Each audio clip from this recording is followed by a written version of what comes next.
Petit stream entre amis, bonsoir. Aujourd'hui, nous recevons un garçon qui, hier soir, a publié sur son blog un billet qui a beaucoup circulé sur Internet. Il a été tweeté, facebooké, lu, relayé, décortiqué. Ce garçon s'appelle Louis Van Proujdi, pardon. Il faut que je leur dise. Je me suis entraîné avant. Tout va très bien. Prosdi. Proujdi, voilà, Louis Van Proujdi.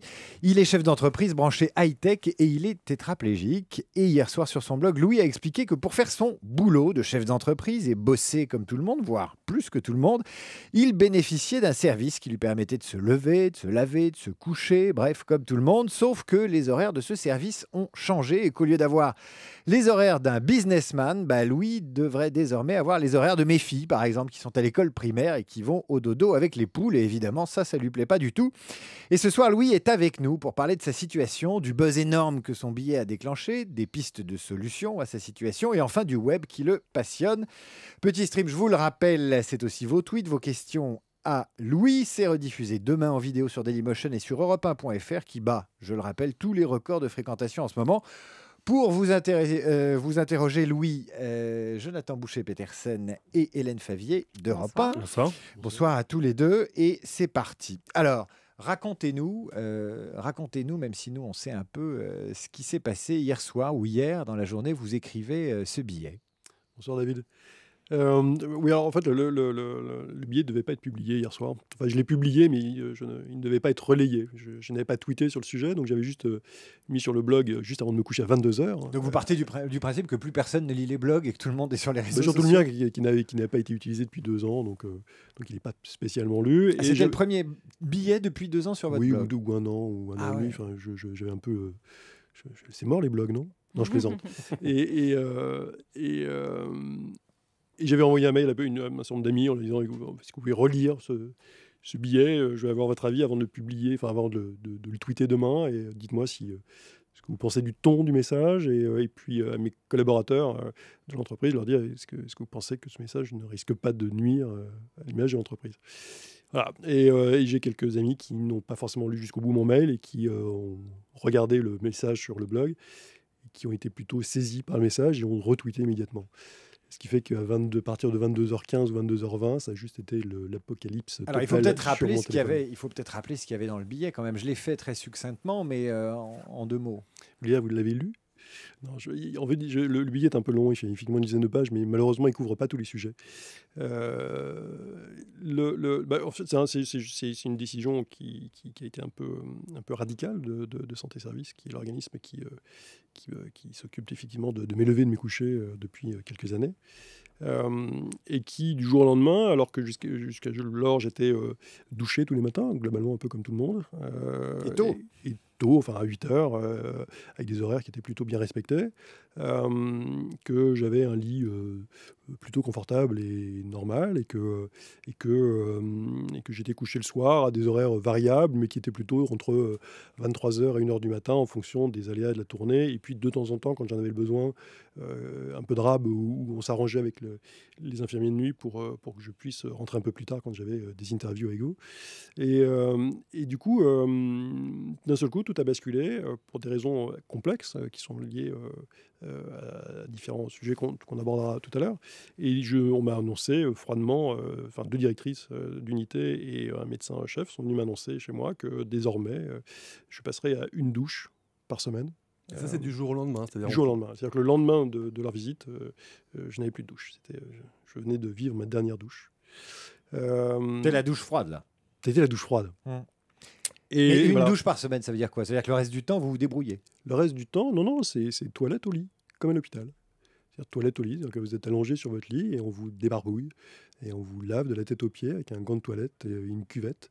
Et on retourne le gant et on vous rince 1 fois. Parce qu'on pense qu'une fois, ça suffit. Alors, il y a des gens qui font très très bien leur travail et qui vous rincent 2 fois, 3 fois, 4 fois pour s'assurer qu'il ne reste pas du savon et que ce n'est pas désagréable. Il y a des gens qui le font moins. Voilà. Et puis surtout, rien de mon état ne m'oblige à être lavé ainsi, allongé dans un lit. Rien que le lavabo, déjà, je pourrais déjà faire une partie de ma toilette. Parce que vous dites dans le billet que la douche est une renaissance pour vous, c'est un moment de bien-être. Quand on se réveille le matin, savoureux. La douche en général. Moi, pour faire un aveu, moi je me douche, je m'en fous, quoi. Mais voilà, quoi. Oui, enfin, je pense que la douche est essentielle pour beaucoup d'entre nous. Et puis, c'est vrai que après, par rapport au handicap, c'est vitalisant, ça redynamise, voilà, c'est un moyen de commencer la journée de manière épanouie, énergique, de se sentir bien avec son corps. Et quand on traîne son handicap depuis plusieurs années, le rapport avec le corps n'est pas toujours simple. Et la douche est un élément extrêmement important pour se réconcilier avec son corps, pour se sentir bien avec lui et voilà, et pour vivre le plus normalement possible. Et quand on vous apprend la nouvelle, vous avez quel type de sentiment? Vous êtes d'entrée de jeu en colère ou d'abord vous prenez une claque? Je suis en Et vous êtes colère, abattu? mais correct et poli. J'essaye d'expliquer. Je suis juste tombé sur 3 murs qui étaient arrivés avec une décision qu'ils avaient mûrement Et quels réfléchie. étaient leurs arguments alors pour changer Et ce leurs protocole? arguments sont sur le fond assez bons. C'est-à-dire que ce que je n'ai pas pu exposer dans le blog, dans le message qui est déjà très long, c'est qu'il ne faut juste pas oublier que derrière tout ça, il y a des gens qui font un métier qui s'appelle aide-soignant, qui est un métier difficile, qui n'est pas très bien rémunéré, qui n'est pas très bien valorisé, qui sont des gens qui qui commencent tôt, pendant 30 ans, 35 ans, 40 ans, manipulent des patients dans des conditions plus ou moins faciles ou difficiles. Et ça fatigue, ça use. Ils sont aussi au contact de gens qui sont parfois ou souvent en détresse. Je suis en santé-service, traite différents types de cas, mais ils traitent aussi beaucoup des pathologies très très lourdes, des gens qui sont en fin de vie, ils sont dans l'accompagnement et que c'est aussi psychologiquement très très lourd. Donc c'est des gens qui ont un métier difficile, physiquement, psychologiquement. Donc ils ont besoin d'être protégés. Et effectivement, le problème du mal au dos est un problème récurrent. Donc après, il y a des solutions qui sont souvent les postures, le fait d'avoir des poses ergonomiques pour, par exemple, effectivement, moi, ma douche n'est pas accessible. Enfin, elle n'est pas accessible, elle est posée au sol comme une douche normale, enfin, elle est à 25 cm du sol. Quand on est debout et il faut laver quelqu'un qui est assis dans une baignoire, forcément, c'est pas facile. Donc la bonne posture, c'est de s'asseoir sur un tabouret ou de s'agenouiller, s'accroupir, pour se mettre à hauteur de manière à ne pas tirer sur le dos. Et du coup, là, c'est une situation où on se retrouve à défendre le bien-être des uns tout à fait légitime, Voilà. au détriment du bien-être des autres, qu'il est au moins tout autant. Exactement. Il n'y avait pas des équipements à voir. Ce que disait Santé Service, c'était que peut-être il y avait des équipements à prendre. Oui, mais ces décisions qui se prennent, qui se construisent en dialogue, en discussion, en essayant de trouver des solutions en commun, qui ne se prennent pas du jour au lendemain, qui s'anticipent, et si elles doivent être prises, se font en essayant de trouver des solutions ensemble, plutôt que de dire vous devez trouver une solution, on ne veut pas savoir. Et vous êtes senti un peu dépossédé, j'imagine? Il y avait cet accord, ce rythme de vie, ces habitudes? Honnêtement, si vous voulez, ça a été vraiment pour moi, c'est un changement de vie radical. Du jour au lendemain, de se retrouver sans douche, de ne plus avoir la garantie d'être levé tôt le matin. Et donc, j'ai dû annuler un certain nombre de rendez-vous. D'une part, parce que soit j'avais les cheveux collants et gluants, comme c'était le cas tout le week-end dernier, ou simplement parce que j'ai été levé il y a des matins où j'étais levé à 11h moins le quart. J'étais prêt à 11h moins le quart. C'est plus compatible avec ce qu'est votre vie. C'est plus compatible avec ce qu'est ma vie. Alors tout à l'heure, David parlait d'entrepreneurs dynamiques, etc. Il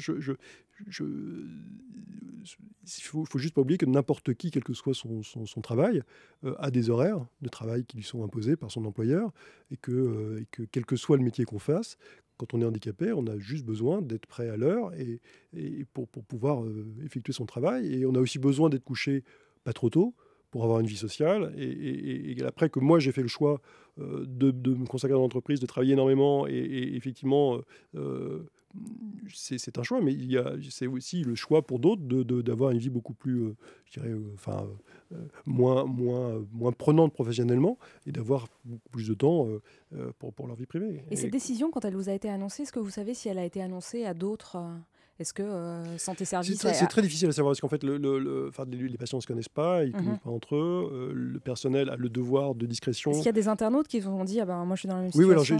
Oui, alors il faut que j'épluche, c'est 3000, plus que ça maintenant, messages, commentaires et autres. Donc il y a des témoignages. Moi j'en avais déjà trouvé un que j'avais mis sur un forum de quelqu'un qui avait publié apparemment un article dans Charlie Hebdo il y a quelques années, il y a 2 ans je crois, et qui décrivait quelque chose d'assez similaire, de rupture et d'évolution. J'ai eu d'autres témoignages de personnes handicapées qui effectivement m'ont dit on a vécu ou on vit la même chose. Donc effectivement, ce billet, il a énormément tourné. Vous avez eu donc des tonnes de réactions dans lesquelles vous avez vous plongé, j'imagine. Je voyais qu'il y avait eu des réactions de gens qui étaient en charge, d'une certaine façon. Enfin, Madame Monchamp, qui est secrétaire d'État aux Solidarités. Oui, Éric Besson. Vous avez eu quoi? C'est des témoignages ou c'est des gens qui se sont engagés à Ah dire non, c'est pas des témoignages. ça nous alerte? C'est des gens constructifs. Moi, sans opinion politique particulière, je fais partie de nombre de gens qui aujourd'hui sont un peu fatigués de la politique, quelle qu'elle soit, de droite ou de gauche. Voilà, le discours des politiques n'est pas forcément en phase avec nos attentes. J'ai eu des gens extrêmement concernés, constructifs, qui n'étaient pas là pour s'approprier un sujet ou pour éteindre un buzz, qui étaient des gens qui se sont dit il y a effectivement un problème et en plus je pense que quelque part vous voyez un interlocuteur qui pouvait peut-être aider à avancer sur le sujet. Et ils ont réglé votre cas? Enfin, est-ce que vous êtes Non, ils n'ont revenu? pas réglé notre cas et ils n'ont pas de devoir d'ingérence, et encore Mhm. moins sur un organisme privé, même s'il est financé par des fonds publics. Donc ils n'ont pas de devoir d'ingérence, donc c'est pas eux qui gèrent le sujet. Donc il y a effectivement, après, les cabinets ont pris contact avec Santé Service pour comprendre, mais la solution qui va se mettre en place avec Santé Service est à l'initiative de Santé Service. Alors, effectivement, la pression de tout ça a joué beaucoup, mais donc, pour revenir sur les politiques, que ce soit l'Élysée ou les différents cabinets ministériels, le ministère de la Santé, le ministère des Solidarités, le ministère du Numérique, j'ai eu des interlocuteurs concernés et qui souhaitaient et comme moi d'ailleurs, que le sujet ne se cantonne pas à ma personne, mais comment on peut prévenir le sujet de manière globale, et sans oublier un des acteurs importants qui sont les soignants, qui, je répète, font pour beaucoup un métier extraordinaire et qui est difficile. Comment les prestataires de ce service peuvent en arriver à le supprimer quand ils connaissent mieux que personne les services qu'ils rendent et à quel point ça change la vie des intéressés? Alors d'abord, je ne suis pas certain que... Sans vouloir faire un procès, mais Non, j'imagine qu'ils d'abord, ont leur raison. Mais... Je pense que c'est un enchaînement de circonstances avec des tensions en interne qui se sont développées. Par exemple, il y a des gens, la grande majorité, qui travaillent très très bien, qui sont vraiment, qui s'impliquent dans ce qu'ils font, et qui ont même tendance à souvent faire du dépannage, à qui on donne souvent et facilement des tournées plus importantes, on donne les patients les plus lourds. Puis il y a des gens qui sont un peu moins enclins à ça et qui vont être plutôt à se plaindre et qui vont finalement, au fil du temps, se retrouver avec des listes moins chargées, des patients plus légers, des zones géographiques d'intervention réduites, cantonnées à une ville, parce qu'à force de se plaindre et de râler, finalement, les cadres de santé veulent avoir la paix et finalement s'accordent sur le fait que, bah oui, on va alléger les listes, comme ça on est tranquille. Sauf qu'au bout d'un moment, ça crée des distensions au sein des équipes parce qu'ils sont payés le même prix, mais ils font pas forcément ils n'ont pas le même degré d'implication. Or, il y a un autre élément important, c'est que les équipes doivent absolument garder une cohésion d'équipe. C'est le chef d'entreprise qui comprend bien ces problématiques. Ah oui, c'est du management. C'est-à-dire qu'il n'est pas question non plus que les équipes se tirent dessus parce qu'il y en a qui bossent un peu moins, d'autres un peu plus. Et vous avez envie de vous poser toutes ces questions? Vous avez simplement envie de réagir sur votre cas personnel et le cas de gens qui sont dans la même situation, en disant c'est pas à moi d'aller voir la complexité de ces services de santé, simplement moi je suis un être humain, j'ai droit à un certain nombre d'éléments qui font partie du respect de l'humanité, voilà, moi je veux simplement que ça change, j'ai droit à mieux. Je peux pas m'occuper de tout, mais clairement je pense qu'il y a trois sujets aujourd'hui que j'ai à cœur et pas pour moi, pour les autres, parce que mon problème, il va être résolu. Enfin, concrètement, avec le buzz qu'il y a eu et tous les gens qui sont occupés. Et puis surtout, j'ai eu une réunion extraordinaire pendant 3 heures avec des gens très intelligents de Santé Service, un des directeurs adjoints qui a été voilà, très à l'écoute. On a eu un discours, on a mis tout à plat sur la table avec un vrai entretien. Quelqu'un d'extrêmement sérieux. C'est dommage que... Alors oui, j'aurais peut-être pu le contacter, je ne savais pas qu'il existait, et j'étais en contact avec des directeurs d'unité. Donc c'est dommage qu'on n'ait pas pu discuter avec lui avant. Est-ce que vous sentez que vous allez devenir un porte-drapeau maintenant? Parce qu'il y a des télés qui viennent vous voir, vous avez fait plusieurs radios, la presse s'est emparée, il y a même une dépêche AFP qui a parlé de votre cas ce soir. Alors, est-ce que vous sentez que vous allez devenir un porte-drapeau et est-ce que vous avez envie de porter cette charge? Alors, je suis quelqu'un qui est plutôt tourné vers les autres. Donc, j'ai créé ma première boîte, j'avais 20 ans. Et après cette première expérience, depuis quelques années, je contribue à accompagner des nouvelles startups, des jeunes entrepreneurs. Et donc, je me suis pas mal investi sur ça. Clairement, je pensais plus tard, un jour, effectivement, essayer de contribuer à mon tour aux aspects autour des sujets du handicap. L'heure est peut-être venue un peu plus tôt. Maintenant, clairement, aujourd'hui, j'ai une priorité dans ma vie qui est l'entreprise que j'ai créée il y a 3 ans et qui est un projet important et qui nécessite beaucoup d'énergie. On va en parler tout à l'heure. Qui ne m'empêche pas de faire des choses à côté. Il va falloir que j'équilibre un peu mon temps dans tout ça. Mais oui, effectivement, il n'est pas question que ce buzz et la manière dont tout le monde s'est emparé d'un sujet. Ces gens s'en sont emparés, c'est pas parce que je m'appelle Louis Van Prosdy, les gens ne me connaissaient pas, ils s'en sont emparés parce que c'est poignant, c'est un vrai sujet, que ça peut toucher d'autres personnes et qu'il faut savoir comment on gère ce genre de choses. Il y a aussi quelque chose qui est assez curieux. Ça fait quand même plusieurs années que la France se gargarise de la notion de service à la personne. Et on s'aperçoit finalement, grâce à vous, très ponctuellement, si on ne connaît pas bien le dossier, que les services à la personne qui sont un gisement d'emploi extraordinaire, comme nous l'a dit Jean-Louis Borloo, des services élémentaires à la personne, ça ne marche pas. Et c'est très compliqué comme sujet. D'abord, si on prend l'exemple de santé et services, juste pour faire la part des choses et que les gens comprennent, il y a 2 types de services et de soins. Il y a les soins de base, les soins essentiels, qui sont les soins infirmiers, les soins de nursing, les soins d'infirmiers. Il y a des actes médicaux qui sont des actes d'infirmiers, un suivi médical et des choses comme ça, et qui font partie d'une prise en charge sécurité sociale qui est de l'ordre de 2 heures, je crois, par jour, quand on fait appel à des libéraux, ou des prises en charge spécifiques contre ces organismes comme ces services, mais qui sont là pour prendre en charge les soins infirmiers, les soins liés à la maladie ou au handicap, ou vraiment les soins infirmiers. Et puis après, il y a autre chose. Il y a tout ce qui est aide autour, et qu'on appelle les auxiliaires de vie, qui sont tout ce qui est aidant, qui vont aider à faire les courses, qui vont aider à l'entretien de la maison, qui vont accompagner la personne, la surveiller éventuellement la nuit pour les gens qui ont besoin d'un accompagnement la nuit. Et donc là, on est dans tous les services d'aide à la personne, mais qui est la deuxième partie. On a l'impression, souvent, quand c'est présenté, on a l'impression qu'on rentre dans le confort et dans les à côté, alors qu'on est au cœur de ce qui est vital. Mais pour beaucoup de gens, c'est vital. C'est-à-dire que moi, j'ai la chance de pouvoir me débrouiller pour beaucoup de choses, mais il y a des gens qui ont besoin d'un accompagnement la nuit, parce qu'ils ont besoin que quelqu'un soit présent pour s'occuper d'eux à différentes reprises pour des soins.